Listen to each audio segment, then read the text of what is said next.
This is WaXed. Well, holla, you surfers, you goddamn nerds. I'm just kidding. We're all part of the tribe. How are the brakes looking? Got some lefts, some rights, some green rooms, A-frames. A weekly surf talk radio show. Hopefully when you go out there, you'll find your green card and surf on the home. Poser. With your hosts, Cyrus, Saatsaz. All I need are some tasty waves, cool buzz, and I'm fine. Omar Etcheverry. Locals only, you grommet. Stay off my beat! And Natalie Rose with the news. Surfing is out of this world. You just can't imagine the thrill of shooting the curl. It positively surpasses every living emotion I've ever had. On ESPN 1700.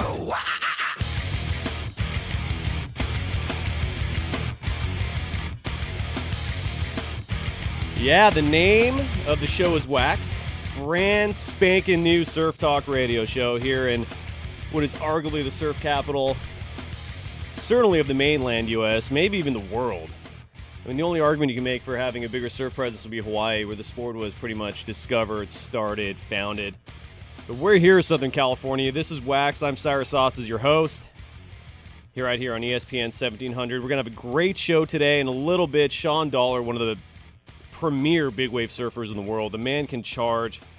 It's only been like the last 3 years he's put himself on the map in terms of just, being recognized and putting a stamp of approval for his big wave surfing. The dude can do it.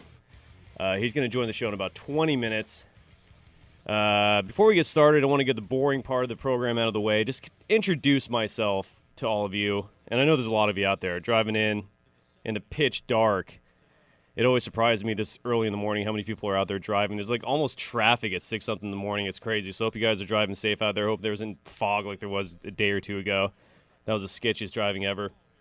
But my name is Cyrus Saatsaz, and this is not my first rodeo. I've been doing programming similar to this for over 10 years. Up in San Francisco, I did a show similar to this. It was more like covering all of action sports. We debuted the program right at the pinnacle of the X Games, and so we covered all sorts of stuff. We were primarily focused on surfing. But we did this show for a long time, and then been out of radio for about a year, and then the folks here at BCA Radio, which is composed of the mighty 1090, ESPN 1700, which is the station we're on right now, and then the Walrus, which is 105.7 FM. We are a little radio conglomerate, small business, love that, especially in radio. And I want to first thank Norm Fuhrer, who runs this whole operation, the general manager, and Mike Shepard, the program director, for just giving us this opportunity to put the show on the air. Extremely grateful because, again, they did not have to do this. They took a small gamble on us, and eternally grateful. Thank you very much, gentlemen, for giving this show a chance. Finally getting some real surf talk radio here in San Diego. And the beautiful thing about ESPN 1700 is the signal is incredibly strong. For those of you who don't know, the transmitter is based in Baja, which would explain why you hear all those random Mexican commercials on the air all the time. But so this powerful transmitter sends the airwaves all the way up to Orange County and I believe coastal Los Angeles. I don't know about, when he started venturing into the Inland Empire. I don't know what's going on there, if the signal works. But, yeah, we're in the crux of it. This is the meat and bone of the surf industry. Besides the fact that the vast majority of all the best waves, certainly in California, I mean, there's exceptions up and down the coast. Santa Cruz, in my opinion, might actually have better waves than here. I mean, that's an argument we can have all day. But, I mean, in terms of just overall quality and the quantity of waves, I mean, this is it. The water's beautiful, dirty at times, dirty quite a bit, but the waves are incredible. And the beautiful thing about it is, despite the fact that Southern California is jam-packed with people, arguably the most densely populated region in the United States, I mean, you could still find places where there's no crowds. It's amazing. I mean, this is where it's at. And the name of this program is WaXed, and we're going to, each week, it's going to be 1 hour. We're going to do two things primarily. We're going to cover the news, and Natalie Rose, our producer, she's going to have a new segment later on in the program. We're going to cover everything that happened this last week. And there's been a lot to talk about for those of you who follow not just surfing, but competitive surfing. I mean, I don't know how many times I've said, this is one of the greatest surf contests I've ever seen in my life. But once again, this last week, I was telling myself this is one of the greatest surf contests I've ever seen in my life. And I'm talking about the Quiksilver Pro Bells, which happened down in Australia, the first competition on the ASP. And what a final.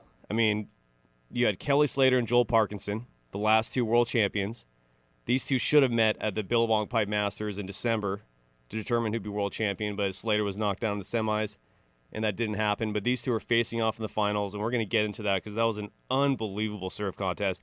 And just to show you how quickly technology advances, how fast time flies.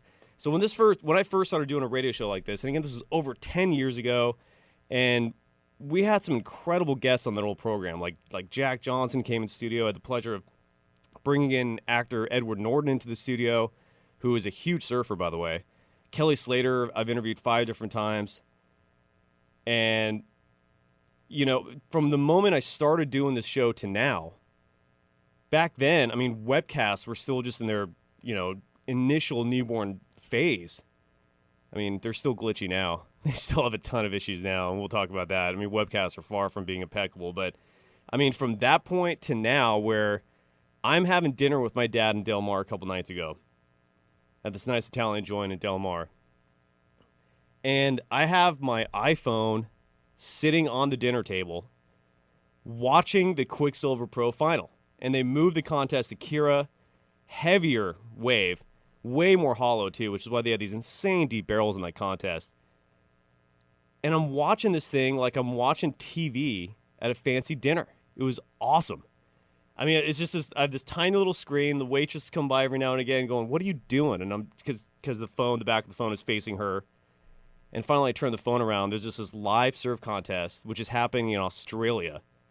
And I'm sitting at a restaurant in Del Mar watching this thing like I'm watching a live television sporting event. It was incredible. And for surfing to advance this far is just unreal. I'm super excited about that happening. But yeah, in just a little bit, we're going to talk about that and what was an incredible final.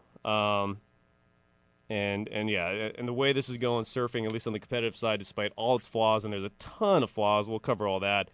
But it's in a good place, man. There's some incredible surfers out there. As long as these heavy hitters keep dueling it out in the way they are and the rivalries keep going, and believe me, there is a rivalry in at least the male side of competitive surfing right now. Man, surfing's in a good place for years to come. But this show in a nutshell, we're going to do interviews. And, you know, we're fortunate enough. I've certainly been fortunate enough to get some huge names on this program. I mentioned, like, you know, Kelly Slater's joined the show a bunch of times, Jack Johnson, Edward Norton, you know, all these super Richter female surfers, all the Roxy. I mean, it's a, you know, we live in a Roxy world. Roxy girls run it. And we're going to get a bunch of them on the show as well. We mix it up. We get a ton of the big wave surfers. Greg Long, who in my opinion is the best big wave surfer in the world and has been for some time. Consider the man a good friend of mine. He's going to join the program in weeks to come. I've had him on the show a bunch of times. And we're just going to mix it up. You know, it's like a living room style conversation.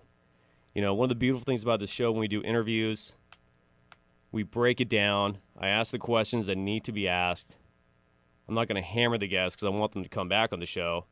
But we get to the nitty-gritty, and for whatever reason, people like to open up to me. And so we have a good time. So it's going to be usually a guest or two during each show. We'll cover the news. We'll discuss any controversial topics, and there's always plenty of those, especially in surfing. And that's going to be the program. I want to mention a little more about myself as well, especially while the show still has a brand new car smell in it. Yeah, still got the new car smell. It's delicious. So you can also catch me on the Huffington Post. I actually write for them, which is kind of crazy. And what I do is a lot of the interviews we have in the program, I'll transcribe them. Or I'll have some SAP intern do it. Hey, intern, transcribe this. I know it's going to take you like 5 hours, but I don't care. You're an intern. And then the interview's transcribed. And I'll, you know, spice it up a bit. Put a few paragraphs in the front. And then transcribe it and have it published by the Huffington Post. So a lot of the interviews that you see here will be published by major publications like that. I write for USA Today also, writing specifically about surfing. USA Today, if you go to the sports page on their website, at the very top, it has like a category for all the other sports that you can follow. You know, like the top will have, you know, little bars for all the big sports. Like if you want to go to the NFL page, basketball, NBA, MLB. And then there's like the other sports. I believe the very first one of those is action sports. And they have a website called Banquet. It's bnqt.com. I've been writing for them for like at least 5 years, if not more. And they're a great site. if you ever want to like follow not just surfing but all action sports, just go to banquet.com. That's BNQT.com, and I do I write for them like 2-3 times a week, just silly little stuff. But so that's my background. I've been covering the sport for a long time. Like I said, I write for the Huffington Post and USA Today. I published a book a couple years ago called Dog Wild and Board. Board spelled like a surfboard. It's almost 400 pages. And let me tell you, it's not easy to write a book that long, and almost the entire book's about surfing. So I've been doing this for a while. And then a lot of the old interviews that I've done in the past, and most of them they're not dated. I mean, I try to ask questions that aren't just about like what's going on lately. I want to know everything there is to know about each guest. I want to get down into it. And so most of these interviews, we've saved the audio from them, and we're going to put it on the show's website. The website of the show is waxedradio.com, WAXED-radio.com, and the page is not up yet. We literally found out 8 days ago that this show's going to happen. So I've been scrambling for the last week to get everything put together, and we're almost there, but the website's not there yet. But in a matter of days, the website will be fully functional, and we're going to have an archive page for all the old interviews we've done. And then as the show progresses in months to come, we'll start putting, all the complete shows, and especially the guests we have on the program, will be going into that page. So that's, so you get a chance to listen to all that. In a nutshell, that's me. Boring part of the show's over. I gave you an introduction. If you missed any of it, again, we're going to podcast every segment of every show on our website. It's waxedradio.com. That's our URL. It's WAXEDradio.com, and that's our handle for like every social media outlet we have. Twitter, Facebook, and Instagram is also going to be Waxed Radio. That's our handle. Make sure you follow us on Twitter. We'll tell you who we're going to have on the show each week. We'll share all the great news. And there's one more thing I want to mention as well before we go to break. So I want to get my co-host Omar Etcheverry on the program. It's not going to just be me invading these airways for an hour. My co-host, Omar Etcheverry, is a former pro surfer, very accomplished, and beyond just his surfing accomplishments and achievements that he's attained, he also, when the X Games had surfing as one of their competitions, he was the guy with Sal Mascalo doing the color commentating for that, and he also was a webcast commentator for the Pipe Masters on the North Shore. The man is accomplished. He's one of my best friends. He did the show with me in the old days. And he's going to do the show with me here. He's going to be on the phone for most of the time because he's up in Santa Cruz, but his insights are invaluable. And looking forward to having him on the show. So we're going to bring him on in just a second. But I want to mention real quick before we go to break that the beauty of this program is that the surfing industry in general, it's never going to be like mainstream sports. There just isn't enough people who just really care about it passionately to the point where you're going to have like legitimate journalists hired by mainstream media to cover the competitive side, the environmental side, and just every regard of it, even the fashion side, on a purely objective level. There isn't enough money being brought into this industry to support purely objective journalism. So what you have is you have a handful of surf brands running the whole operation, and they control the message very well. The one message they don't control is us. They don't sponsor us. They don't at the moment. I mean, we'll gladly work with them. We have for many years. But in terms of like hiding news from the public, in terms of only spinning things to provide the positive that'll help the industry in general, we don't do that. We're just going to give it to you straight and be honest. And that's something you're not going to find in most places. And if you respect that, if that's something you're looking for, then this is the show for you. The show is Waxed. Follow us on Twitter, waxedradio.com. Our handle is Waxed Radio, our website, waxedradio.com. But just Waxed Radio, that is a phrase you need to know for like everything about us online. Let's take a quick break, pay some bills, play some commercials. My co-host, Omar Etcheverry, is going to join us in a second. And in about 10 minutes or so, maybe 15, big wave surfer Shawn Dollar. There's one last thing about me I didn't mention. I used to be the webcast commentator for the Mavericks contest, the big wave contest off the coast of Half Moon Bay. And I'm good friends with a lot of the Mavericks guys, but I've never met Shawn Dollar. He really came onto the stage about 3 years ago, right when I sort of was leaving that whole Northern California surf scene. But I've followed him. He's an incredible surfer. I mean, the man is badass, and I'm looking forward to having him on the show because I mean, he's set records. He's won Billabong XXL awards, and from what I hear, he's a genuinely good guy. So we're going to have him on in about 15 minutes, but let's pay some bills. When we come back, my co-host Omar is going to come on, and we'll talk surfing. This is WaXed on ESPN 1700.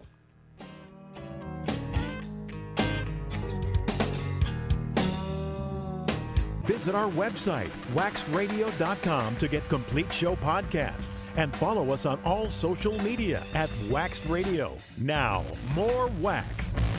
Thank you, voice man. That excellent voice, by the way, is the same voice you hear at San Diego Padre games. That is a PA announcer, Frank Anthony.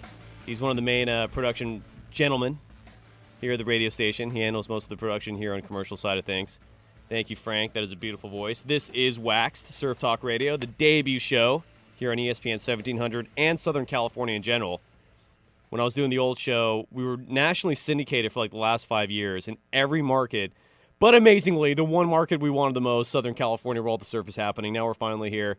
I'm your host, Cyrus, Saatsaz, one of the hosts. My partner in crime, Omar, is on the phone up in beautiful Santa Cruz. O-Dog, how you doing, brother? Doing great. How you doing, man? Other than it being like the earliest it's ever been for us doing a radio show, fantastic. You know what? I think you're right, but no, actually, I think we did an interview at 5:45 in the morning. You're right. And I think we had partied all night the previous night, and last time I listened to it, we sounded terrible. So. Yeah, to catch people up. So a lot of interviews that you hear on the radio, in general, are taped. Like just because the guest can't do it at the time the show's on. So you have to do it on their schedule. When you go in a special studio, you tape the interview and you pretend it's live. Happens all the time in radio. And I think the interview you were talking about was Laird Hamilton. It was the first time we interviewed him. We had him on the show a few times. But you're right. It was like 5:30 in the morning or some obscene hour. We'd been up all night partying, and we brought Torn back. Our voices sounded like that super hot, raspy hot chick. We sounded terrible. That's what we sounded like. We were dudes. It didn't work. It was fun, though. Yeah, it was super fun. So, O-Dog, dude, like, you've been a professional surfer for most of your life. I think the last year you've hung up the surfboard on a full-time basis, and now you're actually doing sales for one of your former sponsors. Is that correct? Yeah, life is great. I feel so pleased to be supported by the company that I work for now. It's Oakley Incorporated. So I do optical sales for Oakley. It's awesome. They were one of my first sponsors as a kid. So I've been with Oakley off and on for 20 years. So it's really cool to work for a company that supported me when I was so young. They were actually the first company that started to pay my entry fees to, state nationals and all that stuff. And so, I mean, my mom loves them probably more than I do. So, right. Because who's paying? Yeah, it's great. Because who's paying all your bills when you're an up-and-coming surfer? It's mom and dad. Oh, and they're not cheap. I think entries for nationals, and get this is 20 years ago. Gosh, I sound old. 20 years. 20 years. Yep. Isn't that crazy? It was $150 internationals. I know. In surfing, we're old. You're 35. Are you 36 yet? I'll be 36 next week. Old. I know, and I'll be 35 in a month. Yeah, we are, dude. Surfing-wise, we're old men now. I still feel like I can beat the piss out of like 99% of them, but yeah, we're old. It's crazy, but whatever. Old. We're ancient. So 20. We're washed up. Officially washed up. Speak for yourself. I still got a couple years ago, but so when you started as a pro surfer, and like a lot of the contests you were in were down here in Southern California. So describe the scene then as opposed to now. You're doing like NSSA stuff, right? I mean, you actually were like a runner-up, weren't you, one year in that? Yeah, no, the way it worked, back in my day when I was young, was, of course, you had the NSSA Nationals and the U.S. Championships.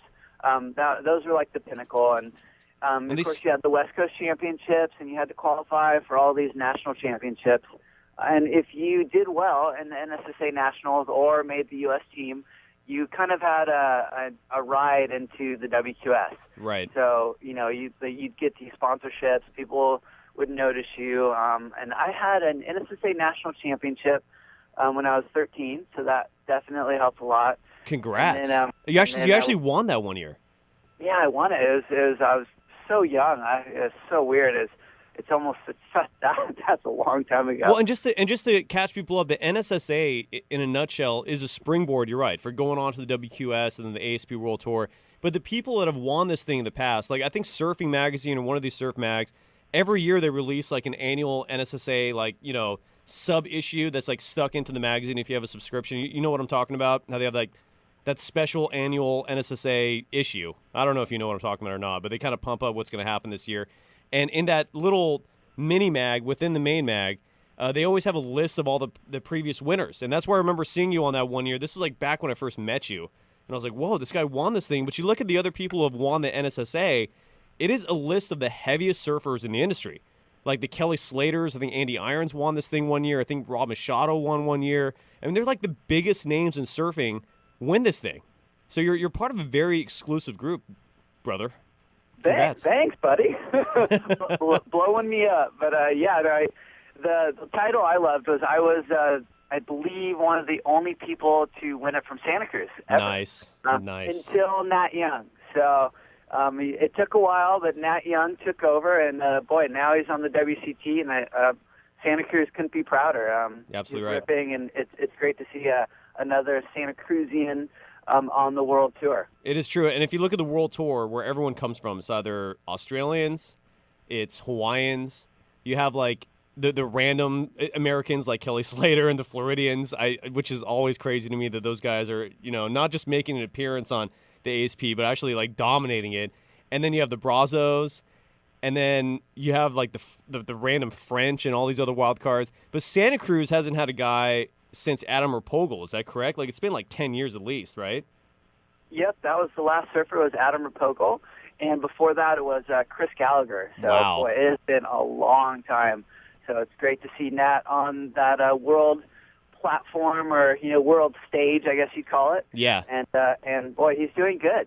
I think that he gave Mick Fanning a run for his money in the first event, and just like if you're watching all those 21 days videos, Mick Fanning, of course, is a contender for the world title. Always. Every year he is. I think he finished third last year, if I'm not mistaken. And, speaking of Mick Fanning real quick, and we're going to have Shawn Dollar join the program in just a second. We'll take a break and then bring him on. But if you go to the front page of surfline.com, the main video, and I'm looking at Natalie, our executive producer. I don't know if you've seen this video yet yourself, but Mick Fanning is like on the front page for like the Surfline video of the week or something. Have you seen this, O-Dog? Oh, it's insane. So it is insane. It's like one of the deepest, longest barrels you'll ever see in your life, and this is in Australia. But the part of the video that really caught my eye as much as the barrel was the very beginning when he cut off the other dude. Did you see that? When he was roasting that guy. The poor guy. I bet all of his friends are teasing him. I love it. Amazing, right? But it's like, I mean, are you okay with that? That what Mick Fanning did blatantly is cut off another dude, and he's being praised for it. Do you think that's okay? You know what? I believe that way is at Cura, and that's where Mick grew up. The crowds out there are so bad, so who knows who was in the wrong, Yeah. I mean, for all you know, that guy just completely weaseled him. But boy, yeah, he roasts him and gets one of the best barrels I've seen in a long time. He does, and the guy cut off looked like he was about to turn into it, and then there's Mick just flying by, and you could obviously tell that Mick's, without question, a much better surfer. He's got the perfect line, perfect posture. But the other guy gets snaked, and then the wave closes out on him. It's just comedy. Like you got to wonder what this guy's thinking. Like, are you thinking to yourself, "Oh, it was Mick Fanning? It's okay. I looked up to the guy." Are you thinking, "I'm gonna beat the piss out of him when we get out of the water"? Like, you got to wonder which direction you're going if you're that guy. No, I hear you. That video is classic. It is. Well, every week, Omar, you're gonna do later. Towards the second half of the show, we're gonna do like a new segment. You'll kick it off with the industry snap. We've done this for many years, and you always provide incredibly insightful news that you literally don't read anywhere else. So we'll get that going in about 20 minutes along with the news. But let's take a quick break, pay some bills. When we come back, one of the greatest big wave surfers in the world. I mean, the man has made a name for himself in the last 2-3 years. And he broke a paddle-in record. I believe he set the record for the biggest wave to paddle into. I think it was like 55 feet. That record might have been broken since then. This happened back in 2010. But he finished in the finals in the Maverick Surf Contest recently. He was just out at Cortes Bank a couple months ago. Surfed one of the biggest waves ever. I mean, that video was... I mean, if you go online, Google Shawn Dollar Cortes Bank, you'll see one of the most insane waves ever ridden. The man charges. He deserves his recognition. Shawn Dollar joins WaXed next on ESPN 1700.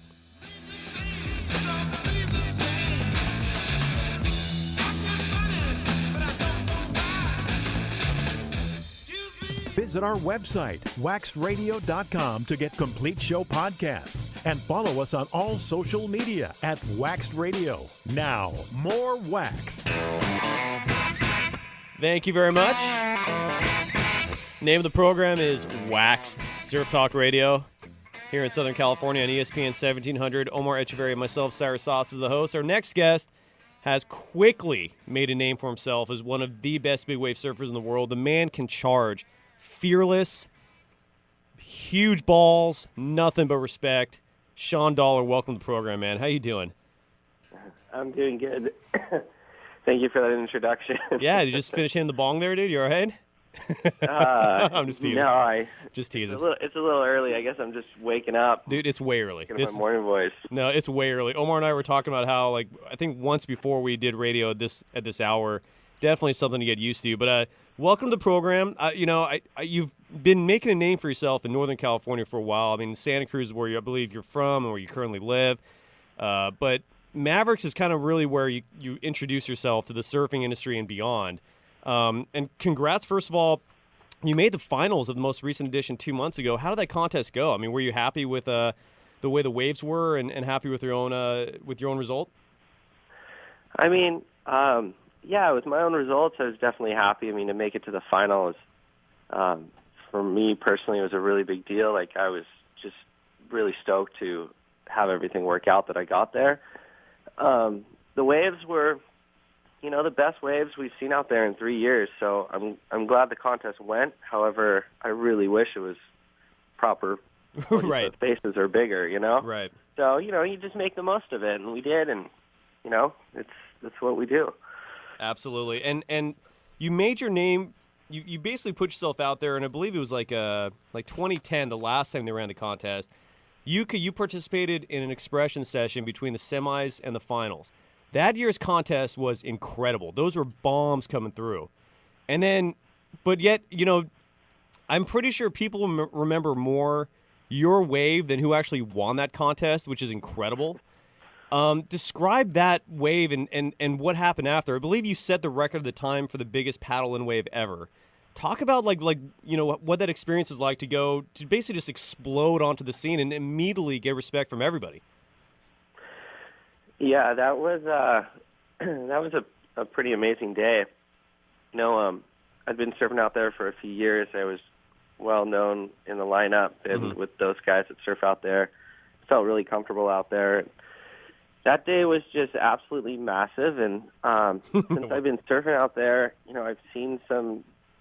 I started paddling like when the toe-in thing started getting really big, or was still big, and I saw some huge toe-in days out there, and I'd just sit out there, and I wasn't able to paddle, like, too foggy, too dangerous, but just inspired, and saw waves breaking out that far, way out past the bowl, and just kind of knew as I got better, like, that we could paddle in the waves out there, and just so happened that was the day that the contest was going, and there was waves breaking out there, so, I was watching the contest. I would have loved to have been in it and surfed, but I was just on the sidelines watching, and honestly, it was like just got me more and more amped because I couldn't surf, I've never just had to sit and watch Mavericks like that. So when I had that, like half an hour break, I had just been timing the sets and kind of knew what was going on and knew that I'd at least have one shot if I sat way out there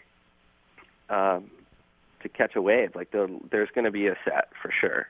And so I just paddled like 100 yards outside the bowl of Mavericks, and it's interesting because it's not just even straight out. It's actually way deeper. Right. And, man, there's just no lineup out there. I've never sat out there before. It's pretty unfamiliar, but sure enough, the set came, and I was lucky enough to get into one.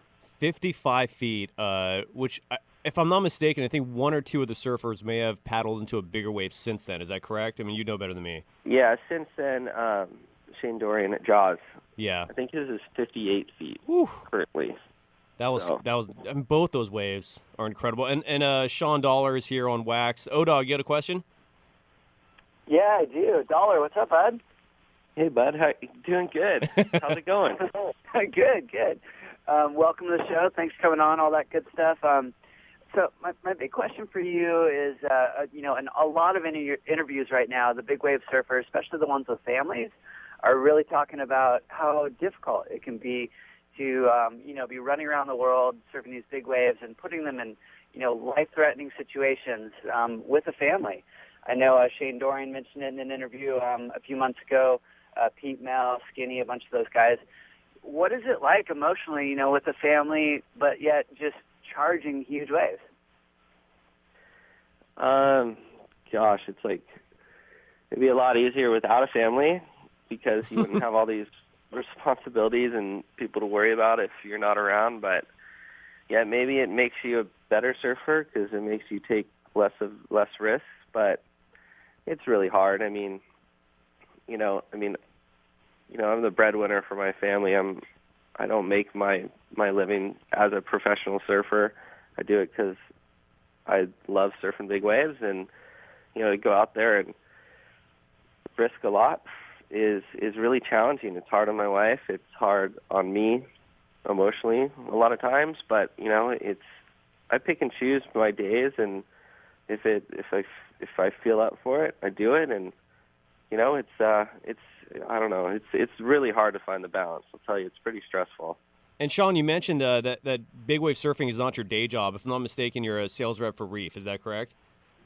Yeah. And now, first of all, big wave surfing should be your day job, and it wouldn't surprise me in the near future if that did happen. And we've seen a lot of surfers who now get sponsored and get paid well enough to just surf big waves. In my opinion, that's going to happen to you sooner than later. I mean, you're exceptional, dude. I mean, I wouldn't surprise me if you're in YMA one day, taking that crown. But speaking of these really harrowing big waves, and then you and Omar both have, I believe, 2-year-olds. Is that correct? You both have little grommets. Are they 2? Yeah, our kids are pretty much the same age. That's awesome. So, we see each other at the park all the time. Rad. Yeah, so I'm We're also on the wondering, swings pushing the kids. Yeah. I know, right? Talking about the safety part and all that too. So are you utilizing one of those inflatables now? So I know that's given a lot of guys, and their family a lot of confidence, in the bigger situations and also watching out for each other. I saw some really cool interviews during the Cortes Bank session that you guys are out. And there are so many cool interviews about the guys talking about really taking extra safety precautions, especially the crew we're talking about, the ones with families. So are you wearing one of those inflatables and working with those guys closely? Yeah, absolutely. I wear one of those inflatables. They definitely are like your first line of defense, and they're easy to use, and they seriously work. They work really well. And I don't know, there's other things that I use too. I mean, I always make sure that I go out with people that are really knowledgeable. And actually, I bought a jet ski a couple of years ago, and I always bring out a lifeguard with me at Mavericks, and to watch over myself and my friends out there. And then I also usually have like a spare air canister on me. So like a breathing canister, like for oxygen. Yeah. Wow. Mini dive canister. That's like a James Bond style. Like you just pop it while you're underwater and you can breathe. Yeah. That's exactly. insane. Is that a new innovation? No, the dive industry has been using it for years, and I don't know. Still, I mean, I've been using it for like 2 years, and not many. There's really no other big wave surfers still want to use it. Okay. So it's pretty sketchy, and I totally understand. Like I don't know. A lot of people are just over the thing, but right. It saved my life once. So it's everything has a place. I take safety really seriously, and I'll kind of go hunt out things and really try to figure out not just like, hey, I'm going to blow my suit. Well, what happens if my suit doesn't blow? Like what's going to happen next? So, I don't know. I think you're going to keep seeing more technology out there, more stuff more innovation, because the waves that we're paddling into are so big that you just can't hold your breath long enough every time. It's crazy. And and when I hear these stories and I read them where you guys are, it's always those second and third wave hold downs that will make me never want to do what you do. I can understand one and just hanging tight. Yeah, but that second and sometimes a third, and we're joined by Shawn Dollar here on WaXed. And, O-Dog, you just brought up Cortes Bank a moment ago. Back in December, and it doesn't break there that often. It could go years between sessions. Not to mention that the journey out there is not easy. I'm guessing you have to take those anti-seasick pills when you're out there. Sometimes you have to sleep out there, correct, when you go into Cortes Bank? Yeah, all the above there. Yeah, but you're out there, and rough. Cortes Bank is crazy. For people that don't know, it's about 100 miles off the coast of Southern California. It breaks thanks to an underwater mountain that comes within 6 feet of breach in the water. You were out there back in December, and this session really was like all over the mainstream news. The waves were massive, and your wave has put you up for a 2013 Billabong XXL Big Wave Award. You've won one of these before. You're nominated again. If you Google Shawn Dollar Cortes Bank, you can watch the video of this wave, which was incredible. Describe what it's like to surf at Cortes Bank, because it seems beyond sketch. Yeah, it is. It kind of puts everywhere else I've ever surfed in my life to shame. Yeah, because it really is. I mean, the biggest thing from a surfer is we all use lineups. Like, hey, there's the land. There's that tree or there's that house, and you're out there floating in the middle of the ocean. There's really is no land in sight, and so everything's moving. You can't even tell how strong the currents are, and the currents are just overwhelmingly fast out there. Wow! So you're just like floating out in the middle of the ocean, and there's just huge sets coming through, and I mean, you just never know. It's like is a rogue 100-foot wave going to come through or bigger? Like, I mean, it happens out there all the time. So it's, your lineups become crab buoys, and there's tons and tons of crab buoys that are anchored out there. And, I mean, realistically, if your body goes through a crab buoy rope full speed underwater, you're probably not going to do very well or live through that. So it's like, it's just everything about it. I mean, and then there's a massive shipwreck right on the break underwater that's right. Concrete and steel, and it's like, I don't know, man. I mean, you couldn't even really come up with a place worse than that, to tell you the truth. And then you get to the wave. And the wave's so big and so much faster than any other wave that I've ever surfed on the planet, just because of the physics of it. I mean, like it's. If you're from California and go to Hawaii, you're like, wow, the waves are moving really fast, because it's open ocean swell hitting the island. Well, they're moving way faster than Hawaii. Right. Because there's nothing that have slowed it down. There's no continental shelf. There's no continent. There's just a mound in the middle of the ocean, and the waves just keep blowing past it. So. Right. So you're saying, like, once you're up on the wave, you're flying. Are you just going faster than you've pretty much gone on any other wave? Oh, yeah, way faster. Wow. I mean, I don't even know. It'd be interesting, but probably 50, 60 miles an hour. Woo! That's crazy. And what a rush you must be feeling. And by the way, that concrete and all that metal and all the stuff you're talking about that's underneath you, I don't know if you knew this. The reason why that's all there, besides shipwrecks, which have happened there on occasion, is back in the 60s, I believe, or 70s, I can't remember the exact day, but somebody or a group of people tried to create a man-made island there by stacking up ships, and it was such a failure, and it left what you're seeing now. Can you see it underneath you? I could see the top of, like, Bishop's Rock when I was out there, but I couldn't see the shipwreck. Wow. I guess it's so covered in barnacles and everything else, you can't see it, but when divers go down there, they can still see. I mean, the rebar's exposed, and it looks like just spikes everywhere. I didn't know about the shipwreck when I first went out, and I caught that wave, and since that, I read Chris Dixon's book about it and learned a lot about Cortes, became really interested in it, and I was like so glad I didn't know that. And it is crazy. Yeah, ignorance is bliss in this case, that's for sure. It sure was.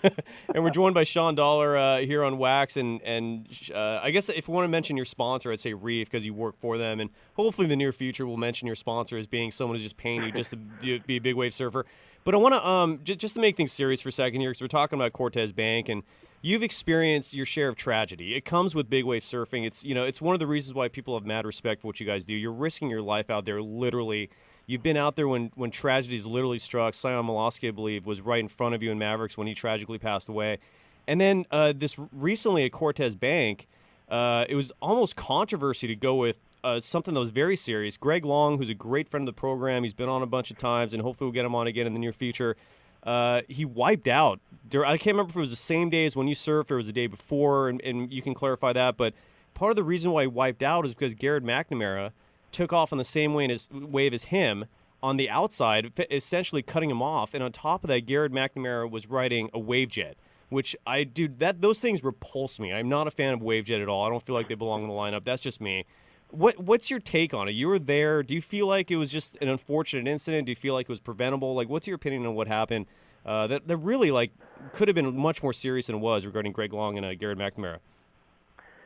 Yeah, complicated question, because that was the set after my wave, and I had to return to the boat, put my board away because I had to inflate my suit on my wave towards the end, and my suit was broken, so I didn't continue surfing. Hopped on my jet ski and started doing water rescues.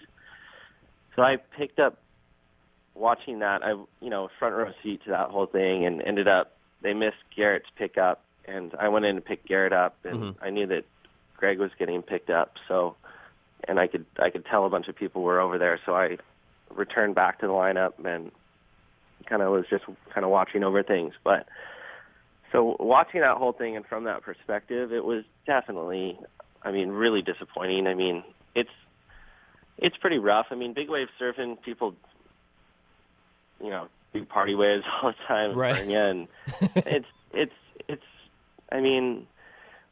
like when you're out there surfing big waves and somebody burns you, it's like you feel this weird, almost like it would be bad karma to tell the guy, F off, get off my wave. What are you doing? And when you're talking about these party waves, a picture, YMA always comes to mind, because in these old pictures you had 8 guys, just all these dudes catching the same wave, and they're big sketch waves. It's crazy. So I get what you're coming from with that. Yeah, it's not cool getting burned on a 2-foot wave. It's not cool getting burned on a 50-foot wave.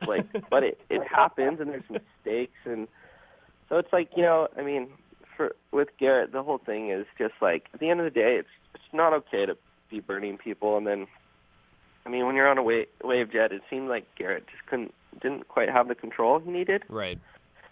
So it's just the whole thing's just disappointing, and it's unfortunate because it's not just oh, Greg didn't make the wave.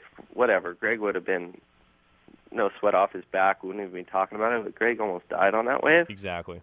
And, he technically probably did die on the wave and was brought back to life. And, there's responsibility for the surfer that was in front at that point, And I think, if that was me, I would take responsibility for it and say, he's apologized and all that, and that's all. That's all good, but I think it's just a learning lesson for all of us surfers. We got to be really careful about dropping in on people and the equipment we choose. And I just really hope that doesn't happen again to anybody, because it's dangerous enough out there. Absolutely. We don't need to make it more dangerous. And maybe step one is preventing WaveJet from being in the big wave lineup. But that's just me. That's just my opinion. And Shawn, we're running out of time here. Thank you so much for answering all of our questions and joining the program. Real quick, is there anybody, you can mention Reef again, but list everyone who's at least helping you out with big wave surfing and your career in general. Who's paying your bills? Yeah, well, JS Surfboards, too. They've been making me some really good boards, and really appreciate that. And then, I want to also say thank you to my wife, and for she's the one that really supports me on all this, I'll tell you that. So, and my family. Beautiful. And a beautiful family you both have. And Shawn, and you have a website, ShawnDollar.com. Shawn is spelled SHAWN dollar.com. Dude, thank you so much, man. It was a pleasure to finally talk to you. I've been following your career for a while now, dude. You're as good as they get when it comes to big wave surfing. I know there's even greater things to come. And thanks for getting up this early in the morning and joining the program. Right on. Thank you, guys. I appreciate it.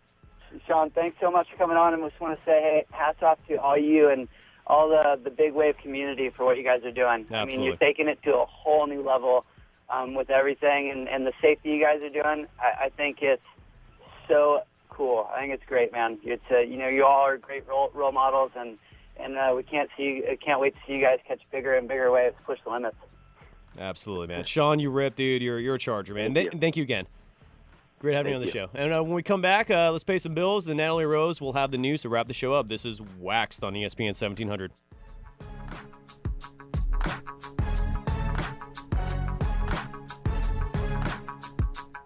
Visit our website, waxedradio.com, to get complete show podcasts and follow us on all social media at WaXed Radio. Now, more WaXed. All right, we only got a couple minutes remaining.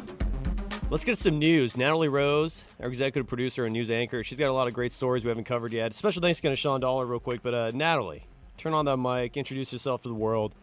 You have an amazing voice. You're smoking hot. Take it away. Gentlemen, how are you doing this morning? Good. Good. Omar, how are you doing? O-Dog, are you still there? Amazing. Sweet. All right.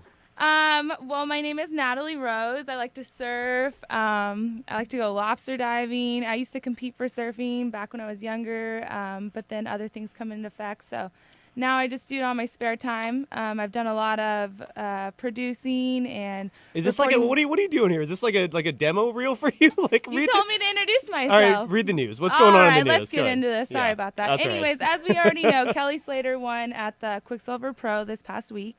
The 41-year-old beat Joel Parkinson. To win the contest, Kelly used his priority and dropped in on Joel to stop him from receiving a score. At the same time, Joel expressed his thoughts to Kelly with some finger gestures. With 11 world titles under Kelly's belt and the victory at the Quiksilver Pro proves that Kelly has no plans on stopping anytime soon. O-Dog, this was going to be your industry snap. We ran out of time to do that, but it covered the same thing, right? You're going to talk about Parkinson giving Kelly Slater the bird in the finals of the Quick Pro? Oh, yeah. No, if you read about it online, the true question, and my industry snap, we'll go over it real quick, is, how deep is this rivalry? Awesome. A lot of people are saying, priority, Kelly burned him on the wave that he could have won with. And, of course, Joel comes back in his interview to say, hey, you know what, I would have done the exact same thing to Kelly. But, of course, my industry snap is if you read about it online, everyone's chatting about it. How deep does that rivalry go? Because, that, they've come so close to Joel has come so close to taking out Kelly so many times and just barely not taking him out. So, there's some deep rivalry we don't know about. That's the bird in a World Tour event getting flipped to Kelly. Yeah, and it's quickly become one of the most iconic surf photos ever. It was incredible. It was Kelly Slater cutting off Joel Parkinson, but because he had the priority, he had every right to. And if you just Google Kelly Slater, Joel Parkinson, middle finger, you'll see this amazing photo of Parkinson giving him the bird because he essentially lost the contest right there. And congrats to Kelly Slater at 41 years old, still the best surfer in the world. What else going on in the news, Natalie? For local SoCal news, the ASP 2013 Lower Pro contest will not be held this year. The event is canceled due to lack of title sponsorship. Nike sponsored the contest last year. When Nike pulled themselves from surfing, it left officials too short of time to fill the hole. According to the officials, the contest will resume next year in 2014. And there we go. What else going on? Taking our focus back to Kelly Slater, an exclusive interview had 11-time world champ opening up about drug use and the sport of surfing. When Slater was asked about performance enhancement drugs in the sport of surfing, he replied that he did not believe there was a drug that could make you a better surfer. Kelly was then later asked about recreational drug use in the sport of surfing, and he said, there is a problem, absolutely. Kelly Slater says that drug testing may be the answer to resolving our problems, but it is not the solution. And two things to take from that story. First of all, what's shocked me was that the ASP decided to implement drug testing onto the ASP World Tour starting last year. They tested everybody at the beginning of the season, didn't test them again, period. So what's the point? Omar, what do you think? You know what? Actually, in Europe, they do some random testing. So I've been at events where they've grabbed people. So, it really depends where you're at. They will do a little bit of random testing. I think it's good. I think it shows that a lot of these guys, the top guys I mean, they're clean. These guys are tuned-up athletes. You know, it went from the 80s and 90s world tour of, you know, partying and going crazy into these guys that literally train and take the world title so serious. Absolutely. And I'm so sorry we ran out of time. Natalie, you did fantastic. We're going to make sure I have more time next week for the news.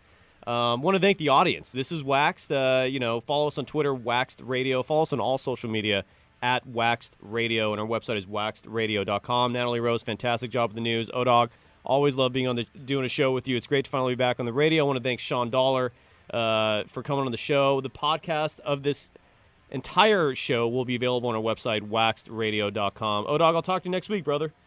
All right, sounds good, brother. Thank you, everyone, for tuning in, and have a great weekend. Absolutely. Coming up next, the best golf show in all of Southern California, Inside the Ropes, is next. I'm Cyrus Saatsaz. This is WaXed on ESPN 1700. That is it for us today, and we will leave you with I can't do it. No. We'll do it live. Do it live. And thing sucks.